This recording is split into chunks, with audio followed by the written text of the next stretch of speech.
Hello বন্ধুরা, আপনারা কেমন আছেন? আশা করি আপনারা খুব ভালো আছেন। আরও একটি নতুন ভিডিও নিয়ে চলে এসেছি। দেখতে পাচ্ছেন সন্ন্যার ডাঁটা দিয়ে টমেটো দিয়ে কাতলা মাছ রান্না করব। কাতলা মাছ আছে, ভেজে নিয়েছি। আপনারা তো জানেন মাছ ভাজতে গেলে কিরকম ভাবে ভাজতে হয়, এর আগেও ভিডিওতে দেখিয়েছি। আজ এটা দেখাবো না আপনাদেরকে। মাছটা আমি ভেজে রেডি করে নিয়েছি। আর এখানে দেখুন সন্ন্যার ডাঁটা আছে, আর টমেটো আছে, আর পেঁয়াজ আছে। দেখুন আমি কিভাবে রান্নাটা করি, এইভাবে বাড়িতে একবার বানিয়ে খেয়ে দেখবেন। তো চলুন যাওয়া যাক কিচেনে। দেখুন আমি কড়া বসিয়ে দিয়েছি, গ্যাসটা অন করে দিয়েছি। কড়া গরম হয়ে গিয়েছে, এখানে তেল দিয়ে দেব। এখানে পেঁয়াজ কুচিগুলো দিয়ে দেব।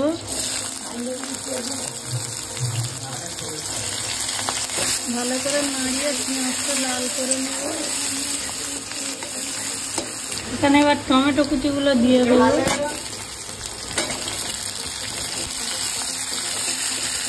ভালো করে নাড়িয়ে নেব। এখানে দিয়ে দেব লবণ, আপনাদের স্বাদ অনুযায়ী আপনারা দেবেন।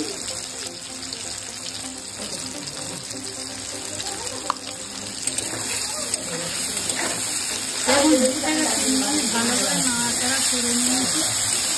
এখানে দিয়ে দেবো আদা রসুনের পেস্ট 2 চামচ। গ্যাসটা একটু আস্তে করে দেবো। মশলা কষানোর সময় সবসময় গ্যাসটা আস্তে করে দিতে হয়। এখানে একটু পানি দিয়ে দেবো।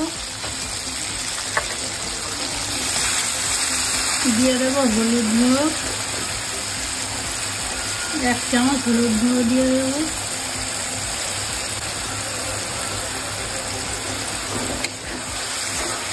লাল মরিচের গুঁড়ো দিয়ে দেবো 1 চামচ।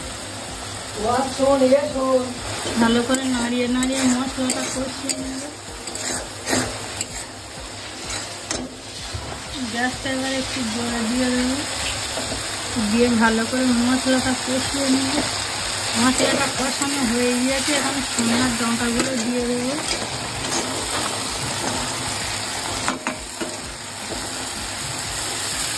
দিয়ে ভালো করে নাড়িয়ে নেব। পানি দিয়ে দেবো।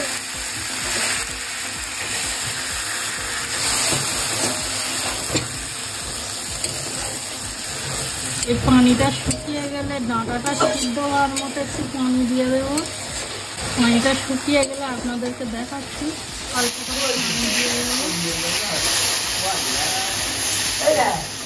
দেখুন পানিটা শুকিয়ে গিয়েছে, এর উপরে মাছগুলো দিয়ে দেবো আগে থেকে।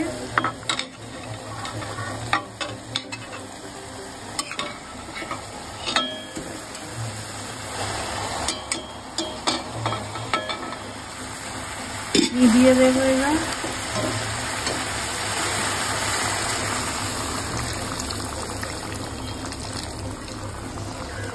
সেইভাবে 3 থেকে 4 মিনিট ভালো করে ফুটিয়ে নেব, নিয়ে আপনাদেরকে দেখাচ্ছি। দেখুন আমার মাছ রান্নাটা রেডি হয়ে গিয়েছে। 3 থেকে 4 মিনিট ভালো করে ফুটিয়ে নিয়েছি। ভিডিওটা যদি ভালো লেগে থাকে তাহলে সাবস্ক্রাইব করে দেবেন। এইভাবে একবার বাড়িতে বানিয়ে আপনারা খেয়ে দেখবেন। ভিডিওটা এখানেই শেষ করছি।